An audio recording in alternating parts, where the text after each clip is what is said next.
matapos sumemplang ang minamanehong motorsiklo sa bayan ng Lupi.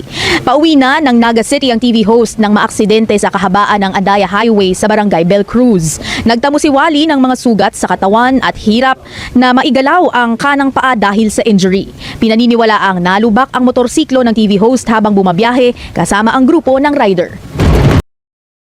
Ng mga Dabar Cards dito kay Mr. Wally Bayola abay viral ngayon. At bakit nga ba naging emosyonal ang isang Wally Bayola matapos itong gawin ng mga Dabar Cards matapos ang kanyang aksidente?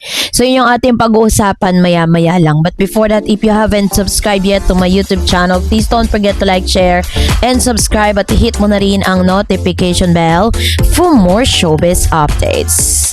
Bago tayo of course magpatuloy sa ating updates for today's video, nais ko pong pasalamatan kayo for always watching and trusting this channel. Thank you so much sa inyong laging panonood at palagi ang pagsubaybay sa mga updates po natin. Maraming salamat po. Isang nakakabahalang balita ang kumalat kamakailan lang tungkol sa aksidenteng naganap kinasasangkutan ng komedyante at TV host na si Wally Bayola at kilala bilang isa sa mga haligi ng noontime show na Eat Bulaga. Agad na umani ng atensyon at pag-aalala mula sa publiko ang insidenteng ito. Marami ang nagtanong ano na nga ba ang tunay na kalagayan ni Wally matapos ang nangyari. Ayon po sa mga ulat, nasangkot si Wally sa isang aksidente na agad nagdulot ng pagkabahala sa kanyang mga tagahanga at kasamahan sa industriya. Bagamat hindi agad kumpleto ang detalye noong una, ito'y lumabas siya ng mabilis itong kumalat sa social media. Bagamat patuloy kung gaano kalaki ang impluwensya ng aktor sa publiko. Sa ganitong sitwasyon, natural lamang na maglabasa ng iba't ibang bersyon ng kwento. May mga nagsasabing minor lamang ang insidente, habang ang iba naman ay nag-aalala na baka ito ay seryoso. Dahil dito, mahalaga na ang opisyal na impormasyon upang maiwasan ang maling haka-haka. Batay sa pinakahuling ulat, ligtas si Wally Bayola at wala sa kritikal na kondisyon. Bagamat maaaring nakaranas siya ng ilang pinsala o discomfort dulot ng aksidente, ay wala namang indikasyon na ito ay nagdulot ng matinding panganib sa kanyang buhay. Ang ganitong balita ay nagdulot ng malaking ginhawa sa kanyang mga tagahanga. Sa mundo ng showbiz, ang kalusugan ng mga artista ay mahalaga, hindi lamang sa kanila kundi pati sa mga taong umaasa sa kanila at mga kasamahan, pamilya at fans. Agad naman pong bumuhos ang suporta para kay Wally Bayola matapos kumalat ang balita. Sa social media, maraming netizen ang nag-alay ng panalangin, nagpahayag ng pag-aalala at nagpadala ng mensahe ng pag-asa.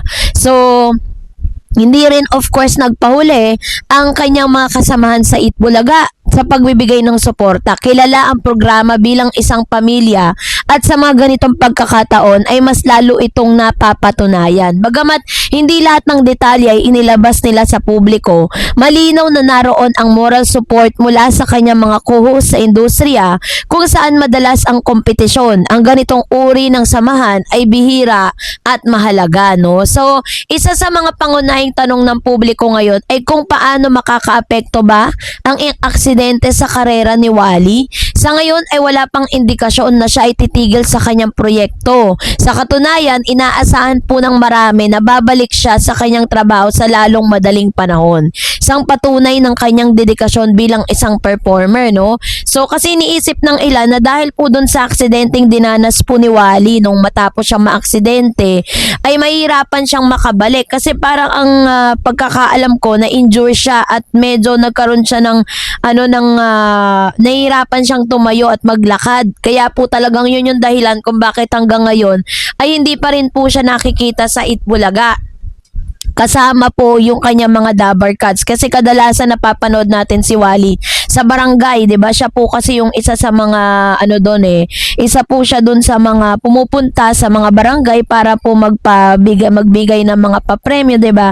Si mga sila barangay one for all for one, 'di ba? Pero this time is tuwang-tuwa din po si Wally kasi naging emotional po ang ilan sa mga tagpong ito kung saan ay nag-post pa nga si Mr. Walter James Bayola sa kanya pong Instagram at sa kanya pong thread na social media account. Sabi niya, still can get over last night. Sobrang na-touch ako. First time ako mag-birthday na may Dabber Cards na kasama. Nakaka-overwhelm.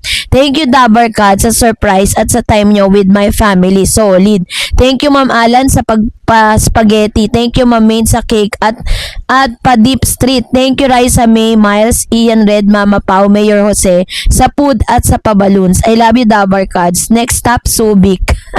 So, hindi talaga nadadala pa, no? Itong si Mr. Walter James, itong si Wally, kasi parang sinasabi niya dito, matapos ang matinding injury na natanggap niya, 'di ba, sa kanya pong pagra-rides, no? Kasi si Wally kasi talaga from the start, talagang nagmumotor lang talaga siya pag pumupunta siya sa mga taping, sa mga projects niya, sa mga errands po niya, sa trabaho niya, talagang nagmumotor. Pero syempre hindi natin hawak ang kapalaran natin. Minsan kahit gaano po tayo katindi mag-ingat, no, sa pagmumotor o pagdadrive, kung hindi naman din nag-iingat yung mga taong nasa paligid natin, maaring tayo din yung tamaan ng aksidente, 'di ba? So yun. So dahil po dito, ayan, natuwa po si Wally kasi nag-effort po talaga yung mga Dabber Cards. Napuntahan siya mismo sa kanyang bahay para mag-celebrate ng kanyang kaarawan. Of course, hindi rin po nagpakabog itong si Bossing kasi kahit wala si Bossing Vic dyan. Pero doon po kasi sa studio, parang nag-celebrate din sila at talagang naging emotional si Bossing nung nakita niya si Wally. Kasi nga naman parang second life na rin ni Wally to dahil hindi biro yung kanyang tinamo doon sa aksidente.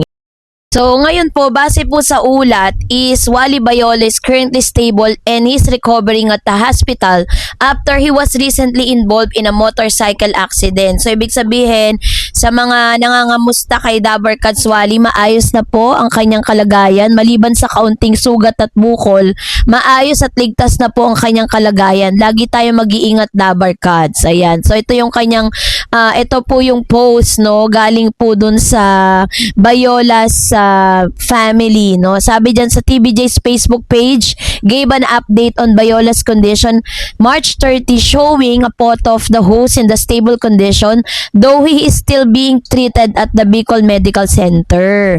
So sa ano pala siya talaga, sa probinsya po, kasi parang nalubak, yun po yung sinasabi. Bayola sparked concern about Bureau of Fire Protection. Lupi Fire Station reported that 53-year-old man was found with multiple abrasion on both the upper and lower extremities after figuring it in motorcycle accident, Barangay Bel Cruz, Lupi, Camarines Sur on Sunday, March 29. The man who was conscious at the time of the accident or incident was later identified as Bayola. So, si ito pong si Mr. Wally, siguro parang kaya siya napunta doon, taga Bicol kasi to eh. Baka umuwi siya ng probinsya niya gamit yung motor niya. Kaso nga lang, sabi po ng ibalita na narinig natin na parang nalubak siya, kaya yun po yung naging sanhi ng kanyang pagsemplang, no, sa kanyang motorcycle. So, sa ngayon ay nagre-recover na po si Mr. Wally Bayola, although talagang medyo hindi kagandahan yung kanyang kalagayan during that time kasi parang ang affected kasi talaga yung kanyang mga paa na medyo nahirapan siya doon. Yun yung kanyang pinapagaling pa. So, kaya naman, get well soon, Mr. Wally Bayola.